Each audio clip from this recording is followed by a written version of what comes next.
What is up, Mentors Collective? This is your host, Jay Feldman, founder of Outer Public Relations. Now, if you're an entrepreneur listening to this, if you own a business, then chances are you do marketing. Chances are you've also experimented with paid advertising on Facebook, on Instagram, on TikTok, on Google. And a funny thing to know is that most people who experiment with paid advertising give up shortly after. They are not successful. And in this episode, if you've experimented and you failed, or even if you've experimented and you've had some level of success, you need to be paying attention to this, because myself and an expert that I admire very much in the paid ad space are going to be diving into why your ads are not working. This is going to be very high yield, so to take your notebooks out. And without further ado, I want to welcome my guest. I've been doing business with Drew Blumenthal for a while now. He's someone who's been a mentor for me and an expert when it comes to social media advertising, search engine advertising. He's a true expert. So welcome, Drew. Thank you for coming and sharing your expertise with me and with my audience today. And Drew, I know you've worked with large ad agencies. You've worked with companies like Samsung, J&J, and now you're off kind of doing your own thing, trying to corner every side of making paid ads successful. Because a lot of people think it's just like one thing that you need to get right for an ad to work, for an offer to work. And that's not true. And that's why a lot of, I think, ad agencies fail, is because there's so many things out of their control. So talk to me, Drew. Give me the kind of 101. What does it take to make an ad successful? If people can't trust the website, if they don't know what you're offering, then the ads will fail. The other thing, especially if you're running social media ads, is you need to have really good creative.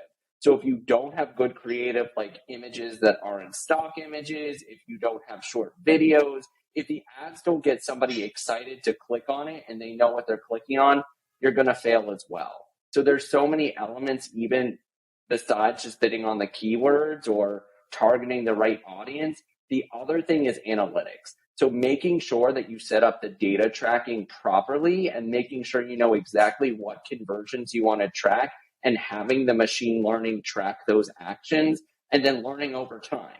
Like, for example, I was on a call with a client earlier today and we were tracking for calls and form completions. And his feedback was that the calls weren't converting and the forms were. So we made a decision to stop optimizing for calls and only focusing on form completions. So then the algorithm, even though it's bidding on the same keywords, is going to target differently and therefore get more of the results that are going to lead to new business. I love that. And when I teach ads and talk about ads, I usually break it down into 3 things that need to be aligned in order for the ads to work as well. You mentioned a couple of, or most of them, right? There's the ad itself. So not only the creative, but who you're targeting with that creative, that needs to be on point. 2, where you're sending them. So if you're like your landing page or your website is sloppy, unconvincing, doesn't have the elements that are needed to convert on a landing page, the whole thing's going to break down. And 3, the offer. If your offer sucks or it doesn't stand out, it doesn't entice, there's nothing that you're going to do to be able to convert. If all 3 of those things don't work, your whole system breaks down, your whole thing fails. And a lot of people don't know why, and they can't pinpoint it. They think it's the creative. They think it's one thing or the other. And that's why, as you mentioned kind of in our pre-interview, that you did what you did, which is step out and take over control over all sides of the system to create a successful ad. Because as an ad agency, like, you can control spend, you can make the audience, you can run the ads, but if you don't have control over the whole thing, then there's nothing you can do to make your client successful. So walk me through kind of the traditional model of ad agencies and why it might not work. Right. A lot of agencies, they specialize in one thing. So, for example, if an agency specializes in Google ads, they might be able to build the best keywords. They might have access to tools like SEMrush. They might know how to write responsive ad copy. But then if they don't know how to build websites or they don't know how to set up conversion tracking, then it doesn't matter if they're bidding on the right terms or writing good ad copy. If you have a 15% CTR, but nobody converts, at the end of the day, the agency is not going to be successful, because the point of marketing and advertising is to make more money than you're spending. So if an agency is charging X fee, the ad spend is X fee, the client to be sustainable and to build a long-term relationship to keep running ads, at a certain point, they have to be profitable or they're going to stop running the ads. And then the agency is going to keep cycling for clients and they're not going to be able to grow their revenue, because a client could be pretty patient and say, I'll give this 2 months, I'll give this 3 months. But at the end of the day, if they can't produce revenue and they can't see the LTV, they're going to stop. Like there's a client also this morning that I can think of that they went through 3 other agencies before working with me. And I've been working with them this year. And basically we have a bi-weekly call every 2 weeks. And now together, we've built together a Salesforce report that actually tracks all the different leads that come in and the direct revenue. So we were able to sit today and show, since the beginning of the year, we spent $45,000 to make a total of $128,000 directly from the leads that came from Google Ads down to the keyword level. So they know hands down that they want to keep spending. They know that this is working. And that's a client that I know is going to continue to spend and continue to grow because they built everything properly. And I've set up the tracking for them. I worked with them on the website. So when we first started working together, they had all stock photos across the website. And I said, look, just because every other website has these stock photos, people aren't going to think of you as credible. And then throughout the year, they've been able to update the photos and get live photos. And it's helped their conversion rate. It's helped their closing rate. So all of these additional things that I bring to the table, or what I would consider a good agency would bring to the table, is it's not something that I can't do. It's something that I can help you full circle and full cycle to get to that end goal, which truly is the revenue. Right. And so many things have to be right. And it sounds like you're able to kind of look at a client from a fisheye lens, taking a step back, look at the broader picture and help them identify kind of where the problems might be and then fix each one, which not a lot of ad agencies do. I do want to kind of talk about one other thing that you just mentioned, which is clients need to know that their ads are profitable or they're going to stop running them. And this is something that I've run into several times as a marketer, especially as a rookie marketer, which is I'd set something up, I'd run it for 2 weeks. I'd be like, oh, I'm just spending money. I don't know if this thing's making money, or I know it's not making money. And then I'd turn it off because I didn't know what to do at that point. People get so stuck. And I think there's a couple things you can do to empower yourself with your ads. And one of those things, like you mentioned, is proper tracking and analytics. So you need to know what your goals are, and you need to know kind of how much money you can spend to achieve that goal. So where do you start if you're a marketer and you're setting up an ad campaign? What do you think about when it comes to tracking? Yes. So always setting up Google Analytics. So having Google Analytics on the site so you can look at metrics like bounce rate, time on site, and pages per session. But having a CRM can be your best friend if you're in the lead generation space. So having a CRM like HubSpot or Salesforce or Zoho, and really having an expert set it up for you really can make a difference. And like, these platforms are not cheap, but they're worth the investment if you're trying to scale. And they've built their platforms around marketing and advertising. So that way you could qualify your leads. You could see the revenue coming in. You could even have the algorithm optimized for qualified leads, or whatever you consider a qualified lead, if you set up the CRM properly. So there are people that are HubSpot experts. There are people that are Salesforce experts, and having people on your team that can help you with the CRM, or even if you don't have a CRM, you could even build a Google sheet and then link it with a software called Zapier, and Zapier can create zaps to link. You could build your own CRM and link it to your ads, and then be able to track it that way. But again, if you're an e-commerce client too, it's a little bit easier because you could see your revenue that's coming in and you could see the conversion value. But again, either way, there shouldn't be an excuse to not know your numbers, and there shouldn't be a way where you're just shooting blind or shooting in the dark, because you might even be making money on the ads, but if you can't prove it, you might stop something that actually is working really well. Right. And just to kind of piggyback off of that, like you said, if you're in e-commerce and you're selling an item, the tracking becomes very easy. You can see kind of right on the dashboard that if you spend 100 and you get 150 from sales, those are really easy numbers to crunch. Where it becomes complicated is when you're talking about like agency work or companies with really long sales cycles like ourselves, and your call to action, your goal with a lot of your advertising is either generate a lead or book a call. And a lot of times agencies won't know the value of their lead and of their calls. So it's really important to sit down and to try and calculate, come up with a rough estimate of what the value of those things are. We do that based on close rates, lifetime value of our customers. We have an equation to figure that out, to know what we can afford to pay for a qualified call and a qualified lead. So that's, you kind of have to know the number. Just like with e-commerce, you need to know what you can spend so that you're profitable selling an item. The cost of the item, the cost of advertising, the cost of shipping, you take that out and you have your profit margin. With agency work and booking calls, a little bit different. So definitely something to keep in mind. But before you start pouring money into your advertising, you have to figure out your numbers. But it is possible. I used to think it wasn't possible or feasible to know what we could afford to pay for a call. Is that a problem that you face with your clients ever, Drew, with your own company? Yeah. So, I mean, I ask the questions and some people don't know because they don't have a CRM. But again, I try and see what is the lifetime value. So you calculate what the average AOV or the average order value is. You calculate how long the client is going to stay. So is your retention rate usually 6 months? Is it a year? And then from there, you could essentially calculate what an estimate cost per result should be to be scalable.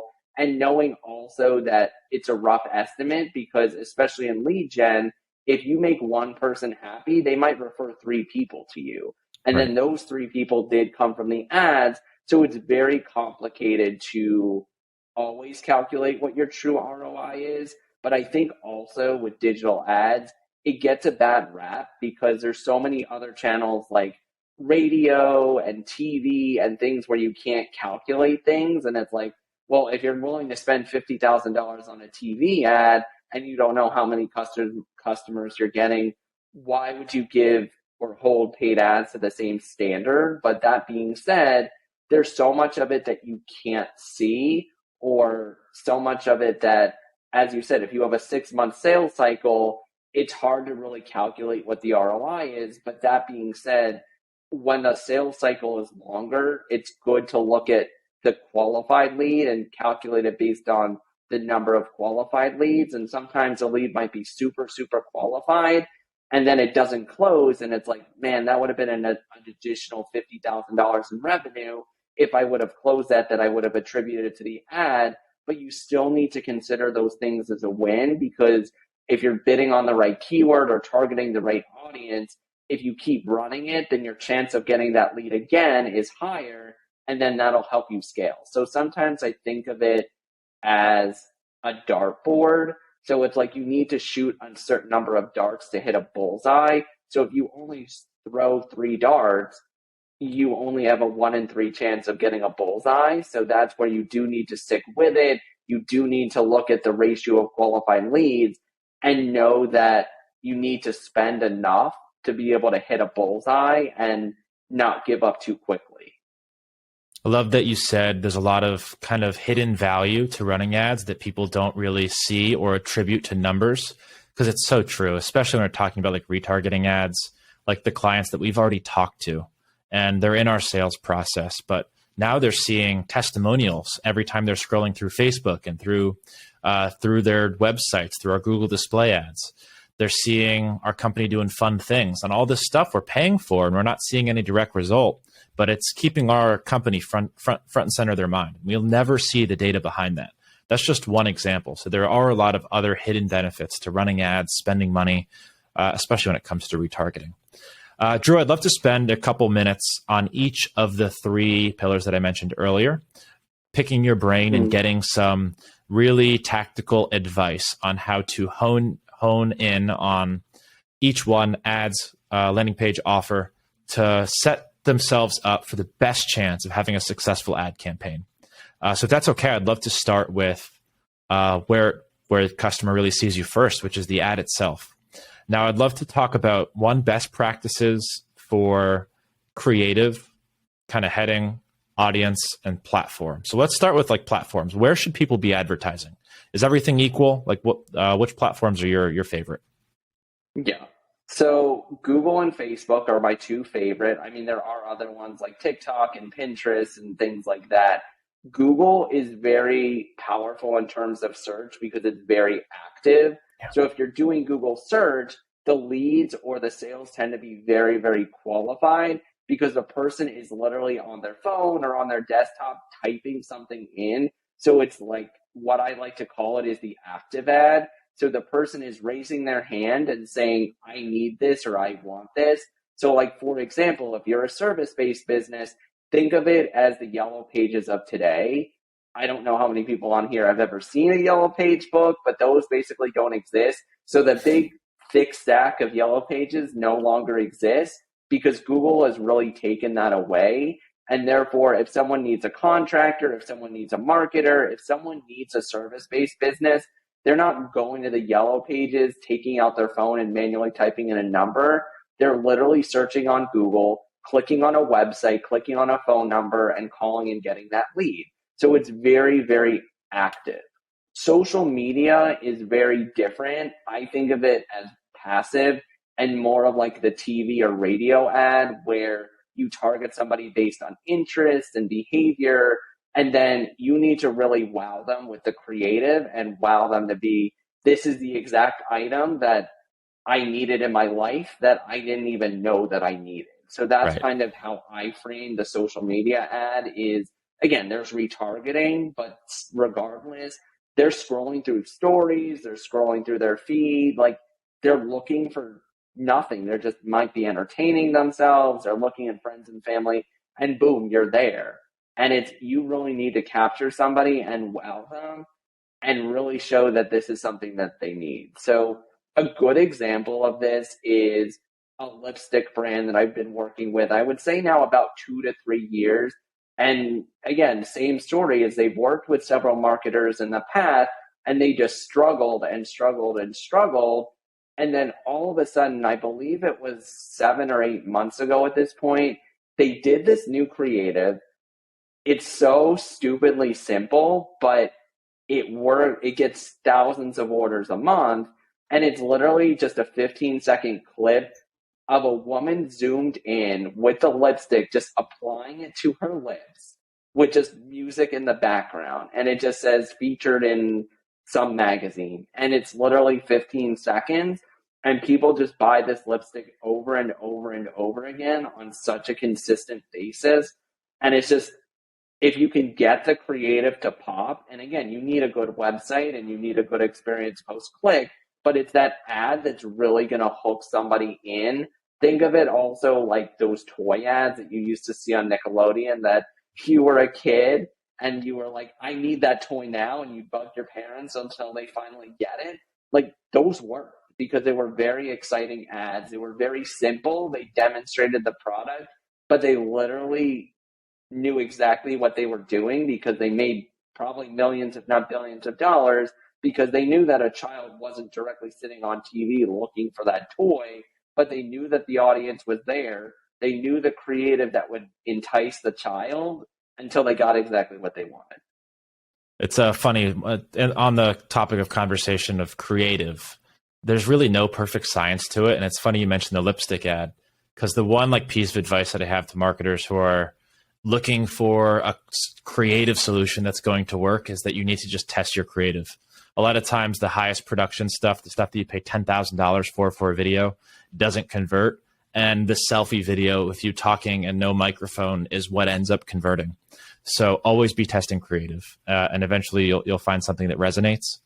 But creative's an interesting thing, and it's humbled me a lot when I'm like, oh, this piece of creative is awesome. We've spent so much money and time creating this piece of content, and doesn't work at all. And then the 15-second selfie videos and what ends up converting. So really interesting stuff.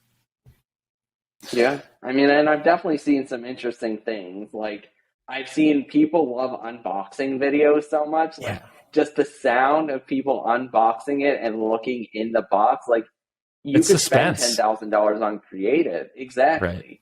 Or But the ASMR. Like people love to hear the sound of the product. Like people want, and even if it's a service too, they want to feel the connection. So the ads, again, I don't think that there's a formula either, but the ads that people spend $10, $15, $20,000 to produce, if it doesn't make the person feel something or it doesn't make the person feel connected because it's too overly polished, a lot of the times that's what doesn't work. Like people want to feel connected to a brand. People want to feel the realness and the authenticity of it.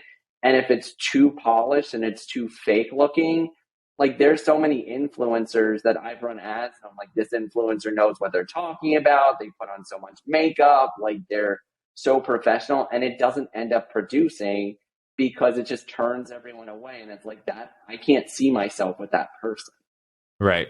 So in general, capture attention, test, and try and elicit some emotion in some way. And suspense is a great kind of form of emotion. All right, let's move on from ads and talk a little bit about the website, landing page, conversion optimization, things that people can do wrong that will cause kind of immediate bounces off the website, some best practices. And I've seen some really bad landing pages. I've learned a lot about conversion optimization over the years. So what are some simple tricks people can implement just to have a really clean, simple landing page that works? Yep.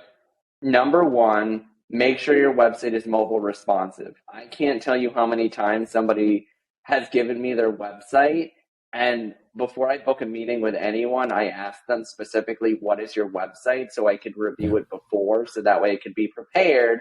And I see websites that look like they were built in 2015, and I don't feel comfortable taking someone's money. And I'm brutally honest and say, look, this website isn't mobile responsive. People aren't going to be able to scroll through it. They're not going to be able to read it. And sometimes people are like, Drew, build me a landing page. And other times they're like, no, I just want the ads. And then they end up walking away. So making sure that the website is mobile responsive. The other thing I would say is check your site speed. Google has a free site speed test that you could run your URLs through. Because if your website takes so long to load, even if you have the best images, the best videos, the best everything, if people can't load it in a few seconds, they're going to bounce. And I see this all the time where someone's so proud of their website and I try and load it and I see the images like 30 seconds later and I'm like, the images didn't load. So you need to adjust the resolution of the images. You need to adjust the resolution of the videos. Like all of those things make a difference because people are very impatient, and that's an easy fix. Number three is not having strong call to actions. So for example, on your service pages or across the website, making sure that you have a form at the top of the page, at the bottom of the page, making sure the call to actions are very clear of what you want the person to do, because that's going to affect your conversion rate. So if you're putting all this great content, but nobody knows where to go to contact you, that's also going to hurt your results. So making sure that that's very clear. I think the last thing, honestly, is not providing enough information either. So don't assume that people know everything about you. Don't build your website or your landing page for the referral. Build it for the person who's never known you before and doesn't know anything about your value proposition. So explain what you do, show testimonials and social proof, and show visual examples. So those are things that people are looking for, and building it with that framework and that side of thinking is going to get you a lot more results than assuming that everybody knows everything about you already. Drew, I agree with everything you said. I do want to add a couple things from my own experience if it lends some value to the audience. Definitely do all the stuff that Drew just said. Speed, hugely important. If you're on WordPress or something like that and you're suffering from slow site speed, very, very common. You can go on Fiverr, find ways to speed it up. There's some plugins that you can use to help. Sometimes it's faster and easier just to kind of sign up for a landing page tool like ClickFunnels.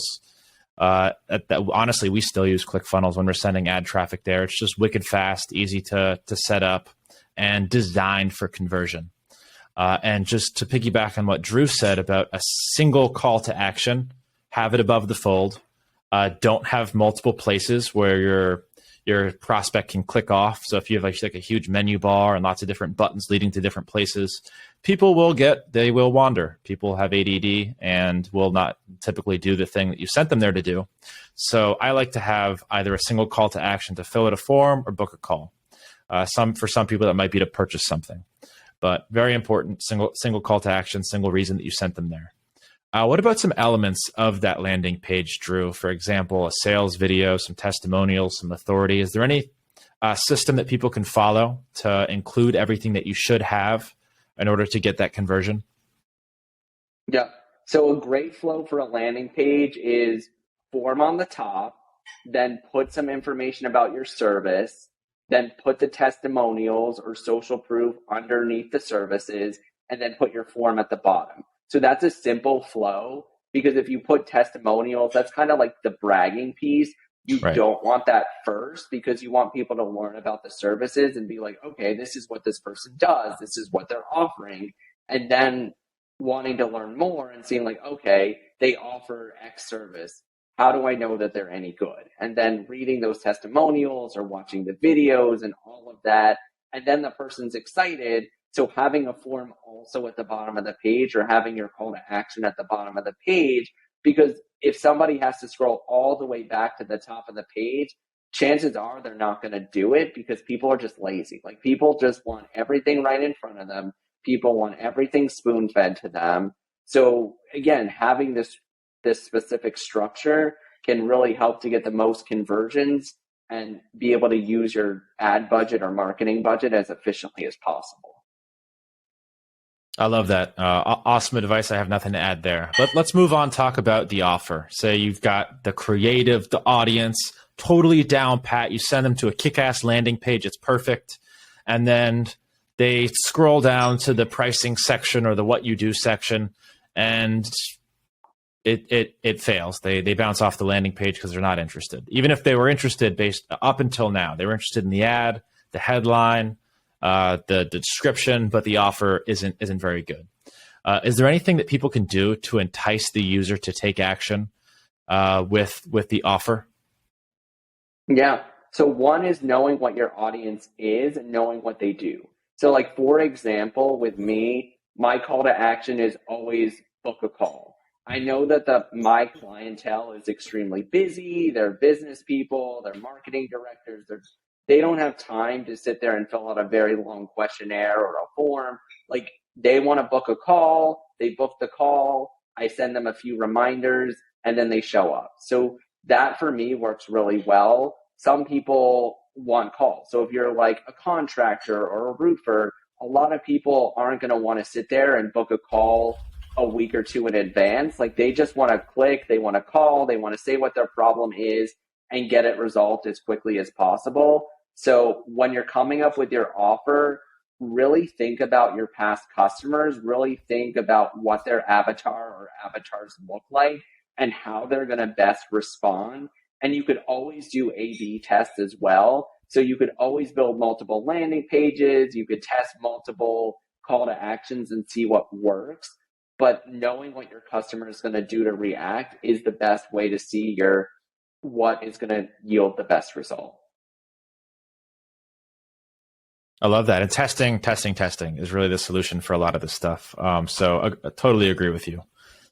Drew, would you be down to play a little game of kind of like rapid fire questions about different ad platforms? And if you don't know anything about like Snapchat ads, you can just say never used them before.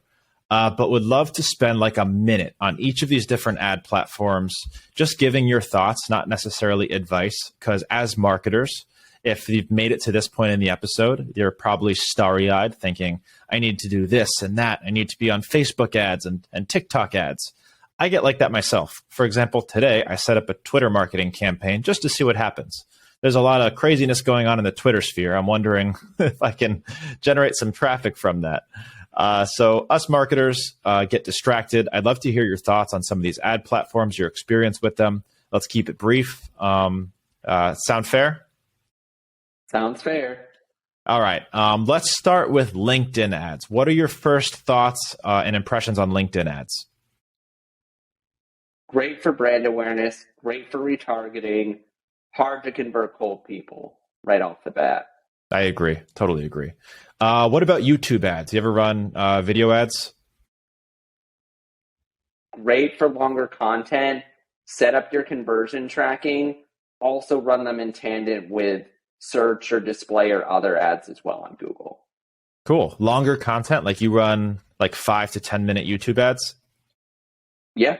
I mean, there's videos that are short, but if you're giving a really good offer, a longer video actually does better because people could watch 3 to 4 minutes of the video and then they'll click to your website and convert if you convince them in the video.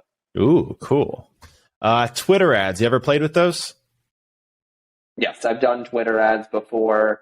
I've done it for a large organization in the Middle East. It's great for politics. It's great for controversial businesses as well. It's great for brand awareness. It's great for engagement. The conversion's not so much, so I wouldn't use it as much as a closing platform as a conversational and brand awareness platform. Cool. Like I said, I just set up my first Twitter campaign today. It was actually pretty straightforward, and their pixel helper was great. So maybe they're making some headway. I'm spending $50 a day. I'll let you know what happens in the coming weeks.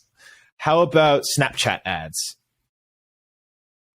Only once. I don't feel comfortable talking about Snapchat. I know nothing about Snapchat ads. That's one I've never played with before.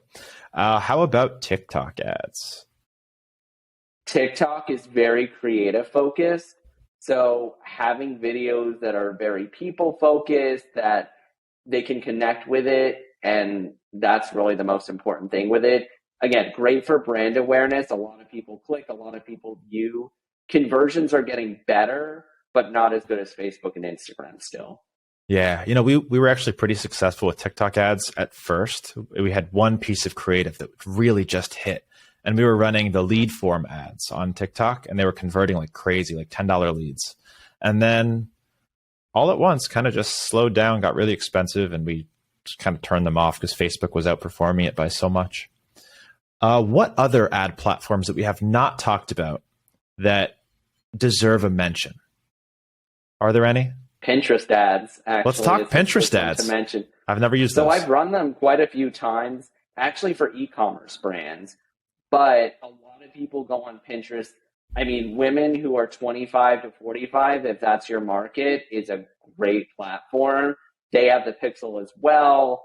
People buy on it like crazy. I had a client on Black Friday who was earning a 10x return on Pinterest ads. And again, people love to promote the pins. It's very social. Like, people use it to actually buy a lot of things or inspire themselves. So even if you're a service-based business, say you're an architecture firm or an interior designer, people like to go on there to envision what their life would be like.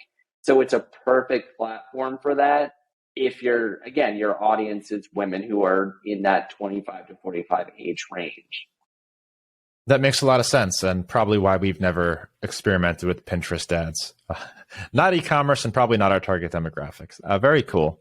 Let's talk some final notes for marketers out there. Some tricks that have made you very successful with your clients that people might be able to implement quickly and affordably to automatically turn on their success or enhance their success. What do we got?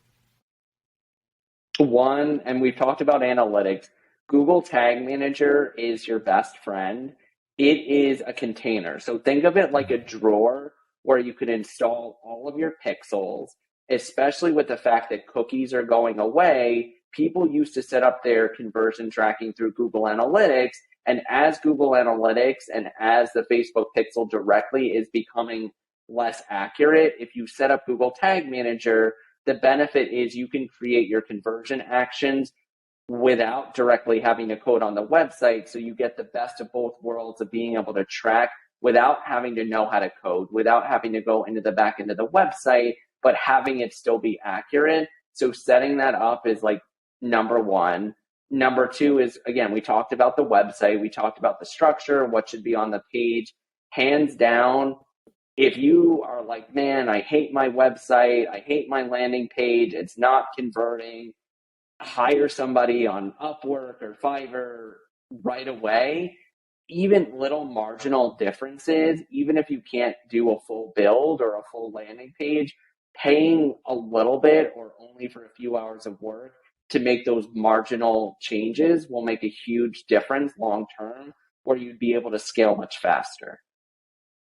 Very cool. And Drew, I'd love to talk to you at some point about Google Tag Manager. This is something that I tried to set up myself a little over a year ago, and just for the life of me, couldn't figure it out. There's like so many elements with the tags and the containers.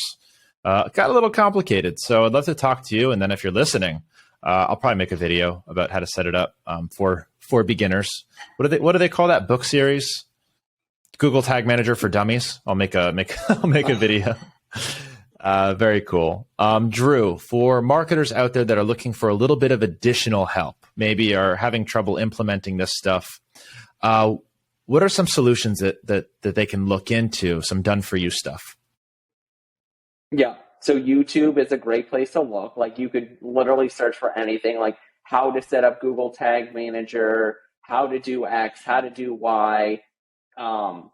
Just Googling it too. Like, there's so many free blog articles out there that people are writing on how to do anything. So again, the world is your oyster.